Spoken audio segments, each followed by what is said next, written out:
تو آج ہم ایک بہت بڑے اور شاید کچھ لوگوں کے لیے ایک متنازع سوال کی کھوج میں نکلے ہیں۔ سوال یہ ہے کہ یہ جدید دنیا، مطلب سائنس، ٹیکنالوجی، آزاد سوچ کی دنیا، آخر شروع کہاں سے ہوئی؟ عام طور پر تو سارا کریڈٹ یورپ کو دیا جاتا ہے۔ نشاط ثانیہ، رنیسان، اسی کو نقطۂ آغاز مانا جاتا ہے۔ لیکن آج ہمارے پاس مولانا وحید الدین خان کی کتاب اسلام دور جدید کا خالق ہے، اور یہ ایک بالکل مختلف کہانی سناتی ہے۔ بالکل، اور یہ کوئی چھوٹا دعویٰ نہیں ہے، یہ تاریخ کے پورے دھارے کو ایک نئے زاویے سے دیکھنا ہے۔ کتاب کا کہنا ہے کہ جدید دور کا جو ڈی این اے ہے وہ دراصل اسلامی فکر میں چھپا ہوا ہے۔ مصنف کا موقف ہے کہ اسلام نے صرف ایک نیا مذہب نہیں دیا، بلکہ سوچ کا پورا نظام ہی بدل دیا تھا، ایک ایسا نظام جس نے سائنس کے لیے دروازے کھولے۔ تو آج کی گفتگو کا مقصد یہی ہے کہ اس دعوے کو ذرا گہرائی میں جا کے دیکھیں، اس کے دلائل کو سمجھیں۔ جی بالکل۔ تو پھر ہمیں وہیں سے شروع کرنا ہوگا جہاں سے یہ کتاب کرتی ہے، یعنی اسلام سے پہلے کی دنیا۔ آخر وہ دنیا کیسی تھی کہ اسے ایک فکری انقلاب کی ضرورت پڑی؟ کتاب کے مطابق اسلام سے پہلے کی دنیا فکری طور پر مفلوج تھی۔ اس کی سب سے بڑی وجہ تھی شرک اور مظاہر پرستی، یعنی نیچر ورشپ۔ اچھا۔ انسان اپنے ارد گرد کی ہر طاقتور چیز سے آپ کہہ لیں کہ خوف زدہ تھا، اور اسی خوف میں اس کی پوجا شروع کر دیتا تھا۔ سورج، چاند، ستارے، دریا، پہاڑ۔ اور جب آپ کسی چیز کو دیوتا مان لیں تو پھر اس پر تحقیق تو نہیں کر سکتے۔ آپ یہ سوال نہیں پوچھ سکتے کہ سورج کیسے جلتا ہے یا بارش کیوں ہوتی ہے۔ اینن یہ گستاخی سمجھا جاتا تھا۔ تو یہ ایک بہت بڑی ذہنی رکاوٹ تھی۔ کائنات ایک مقدس راز تھی، کوئی قابل تحقیق شے نہیں تھی۔ اس کے علاوہ ایک اور بڑا مسئلہ تھا جسے سیکرڈ کنگشپ کہتے ہیں، یعنی بادشاہوں کو بھی مقدس درجہ حاصل تھا۔ جی، انہیں خدا کا افطار یا آسمانی نمائندہ سمجھا جاتا تھا۔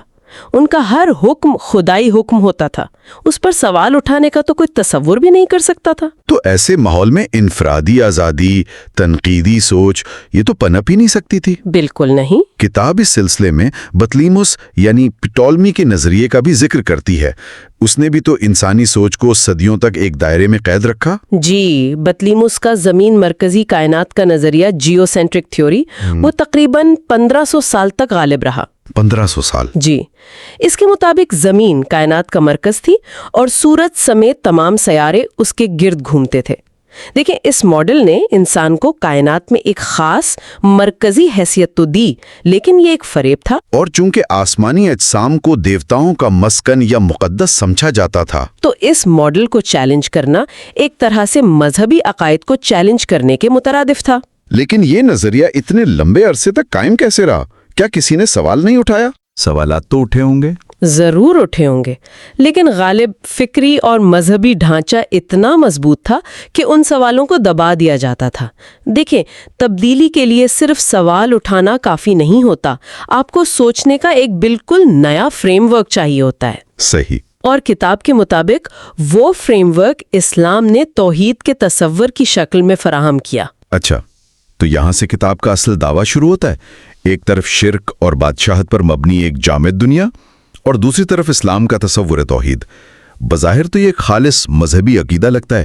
کتاب اسے ایک سائنسی انقلاب کی بنیاد کیسے قرار دیتی ہے؟ یہ اس کتاب کا سب سے اہم اور میرے خیال میں سب سے دلچسپ نقطہ ہے۔ توحید، یعنی یہ عقیدہ کہ کائنات کا خالق صرف ایک ہے اور کوئی اس کا شریک نہیں، یہ ایک فکری دھماکہ تھا۔ اس نے ایک ہی جھٹکے میں کائنات سے تقدس کا خاتمہ کر دیا، جسے علمی زبان میں کہتے ہیں ڈی سیکرلائزیشن۔ ڈی سیکرلائزیشن یعنی کسی چیز سے اس کا مقدس ہونے کا تصور ہٹا دینا۔ جی، جب یہ اعلان ہوا کہ سورج، چاند، ستارے، دریا یہ خدا نہیں ہے، نہ خدا کے شریک ہیں، بلکہ صرف اس کی مخلوق ہیں، تو ان کی حیثیت ہی بدل گئی۔ یہ تو سوچنے کا پورا انداز ہی بدل دیتا ہے۔ مطلب ایک لمحے تک آپ سورج کو دیوتا سمجھ کر اس کی پوجا کر رہے ہیں، اور اگلے ہی لمحے اسلام آ کر کہتا ہے کہ نہیں، یہ دیوتا نہیں ہے، یہ تو بس ایک بہت بڑی بھٹی ہے جسے آپ سمجھ سکتے ہیں، اس کے قوانین دریافت کر سکتے ہیں۔ بالکل یہی ہوا۔ یہ خوف کو تجسس میں بدلنے والی بات تھی۔ توحید نے کائنات کو پوجا کے مقام سے اٹھا کر تحقیق کے مقام پر لا کھڑا کیا۔ قرآن نے بار بار انسان کو کائنات میں غور و فکر، تفکر اور مشاہدے کی دعوت دی۔ جیسے وہ آیات ہیں کہ آسمانوں اور زمین کی تخلیق میں عقل والوں کے لیے نشانیاں ہیں۔ جی، یہ دراصل سائنسی تحقیق کا ایک لائسنس تھا، ایک اجازت نامہ تھا کہ جاؤ اور کائنات کے رازوں کو کھولو۔ یہ کائنات اب مقدس نہیں بلکہ قابل تسخیر ہے۔ اس فکری آزادی کے ساتھ ساتھ کتاب ایک اور اہم پہلو کی طرف اشارہ کرتی ہے، وہ ہے دنیاوی اور دینی معاملات کو الگ کرنا۔ یہ بھی تو جدید سیکولر سوچ کی بنیاد مانا جاتا ہے۔ جی، اور اس کے لیے کتاب کھجور کے درختوں میں پولینیشن والے مشہور واقعے کا حوالہ دیتی ہے۔ اچھا۔ جب پیغمبر اسلام صلی اللہ علیہ وآلہ وسلم مدینہ تشریف لائے تو انہوں نے دیکھا کہ لوگ کھجور کے درختوں میں ایک خاص عمل کرتے ہیں تاکہ پھل بہتر ہوں۔ آپ صلی اللہ علیہ وآلہ وسلم نے اپنی ابتدائی اندازے کی بنا پر انہیں ایسا کرنے سے روکا۔ اور نتیجہ کیا نکلا؟ نتیجہ یہ نکلا کہ اگلے سال فصل بہت کم ہوئی۔ جب لوگوں نے آپ صلی اللہ علیہ وآلہ وسلم کو یہ بتایا تو آپ نے ایک تاریخی جملہ ارشاد فرمایا، انتم عالم بامور دنیاکم۔ تم اپنے دنیاوی معاملات کو مجھ سے بہتر جانتے ہو۔ جی، واہ! یعنی پیغمبر اسلام خود یہ اصول قائم کر رہے ہیں کہ سائنس، زراعت، ٹیکنالوجی جیسے دنیاوی معاملات کا فیصلہ تجربے اور مشاہدے کی بنیاد پر ہوگا، وہی کی بنیاد پر نہیں۔ یہ تو میرے لیے بالکل ایک نئی بات ہے۔ کرنے کے لیے کہیں بھی جا سکتے ہیں۔ یہی وجہ تھی کہ مسلمانوں نے یونانی، فارسی، ہندوستانی، چینی تہذیبوں کے علوم کو حاصل کرنے میں کوئی آر محسوس نہیں کی۔ لیکن یہاں ایک سوال پیدا ہوتا ہے، کیا اس ایک جملے کو اتنا وزن دینا درست ہے؟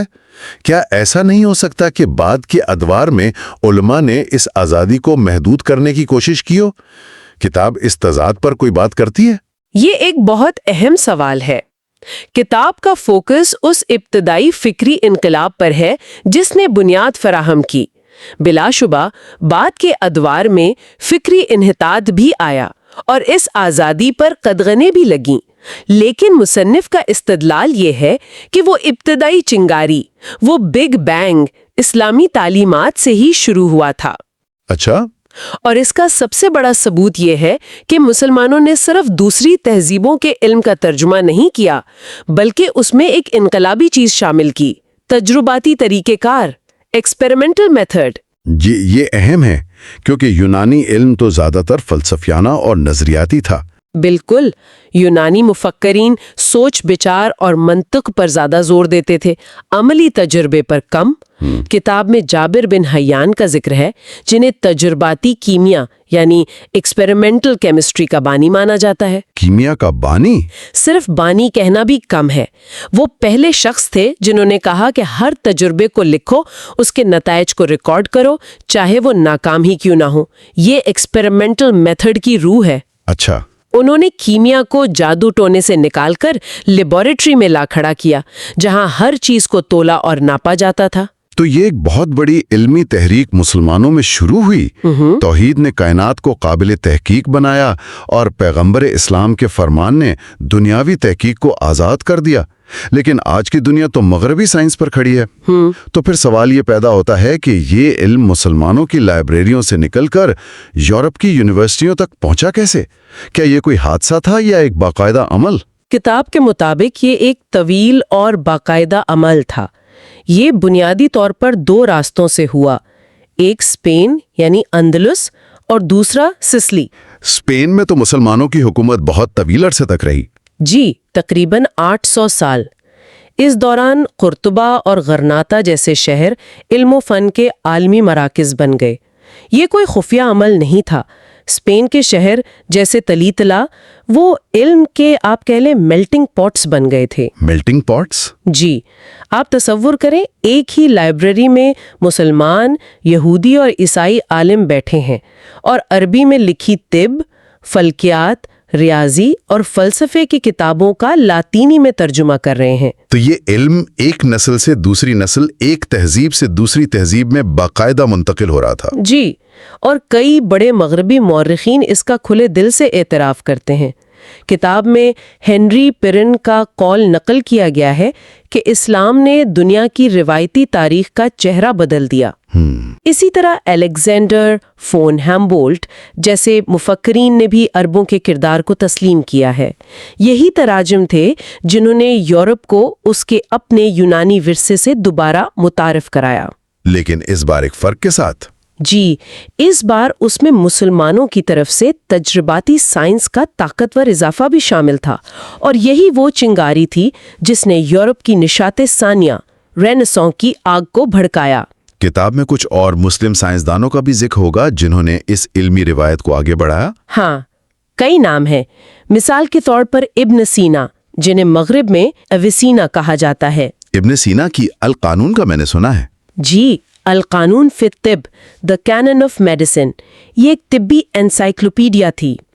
اس کتاب کا اثر اتنا گہرا تھا کہ آپ تصور کریں 15ویں صدی میں جب یورپ میں پرنٹنگ پریس ایجاد ہوا تو بائبل کے بعد سب سے زیادہ چھپنے والی کتابوں میں سے ایک القانون تھی۔ یہ تو ناقابل یقین ہے۔ اور یہ 600 سال سے زیادہ عرصے تک یورپ کی یونیورسٹیوں میں میڈیکل کی بنیادی نصابی کتاب بنی رہی۔ 600 سال؟ جی۔ اسی طرح الرازی ہیں، جنہوں نے چیچک اور خسرہ کے درمیان پہلی بار طبی طور پر فرق واضح کیا۔ ابن الہیثم نے بصریات یعنی آپٹکس کے میدان میں انقلابی کام کیا اور کیمرے کا بنیادی اصول پیش کیا۔ صحیح۔ ان سب کی خاص بات یہ تھی کہ انہوں نے یونانیوں کے نظریات کو آنکھ بند کر کے قبول نہیں کیا، بلکہ انہیں تجربے اور مشاہدے کی کسوٹی پر پرکھا، اور جہاں غلط پایا اسے رد کر دیا۔ اور یہی تو جدید سائنسی مزاج کی اصل روح ہے۔ بالکل۔ تو اس کتاب کا حتمی موقف یہ ہوا کہ جسے ہم جدید دور کہتے ہیں، جس کی پہچان اقلیت پسندی، آزادانہ تحقیق اور تجرباتی سوچ ہے، اس کا آغاز یورپ کی نشاط ثانیہ سے نہیں بلکہ اس سے صدیوں پہلے اسلام کے فکری انقلاب سے ہو چکا تھا۔ جی، یورپ نے اس علمی میراث کو اپنایا اور اسے آگے بڑھایا۔ جی، مصنف کا یہی استدلال ہے۔ وہ کہتے ہیں کہ جدیدیت کو صرف ایک مغربی واقعہ سمجھنا تاریخ کے ایک نامکمل اور تنگ نظری پر مبنی تفہیم ہے۔ یہ ایک عالمی تاریخی عمل کا نتیجہ ہے جس کی جڑیں گہرائی میں اسلامی تہذیب میں پیوست ہیں۔ یہ نظریہ تاریخ کے روایتی بیانیے کو بالکل چیلنج کرتا ہے۔ جی، کرتا ہے۔ تو اس ساری گفتگو کا خلاصہ یہ ہے کہ مولانا وحید الدین خان کی کتاب کے مطابق جدید دنیا کی بنیاد دراصل اسلام کے انقلابی تصور توحید پر رکھی گئی ہے۔ توحید نے کائنات کو خوف اور پوجا کی شے سے نکال کر تحقیق اور تجسس کا موضوع بنایا۔ بالکل۔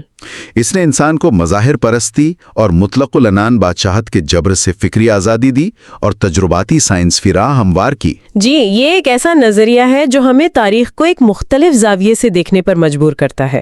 یہ بتاتا ہے کہ تاریخ کے بڑے دھاروں کو اکثر سادہ بنا کر پیش کیا جاتا ہے، صحیح، جبکہ حقیقت کہیں زیادہ پیچیدہ، مربوط اور دلچسپ ہوتی ہے۔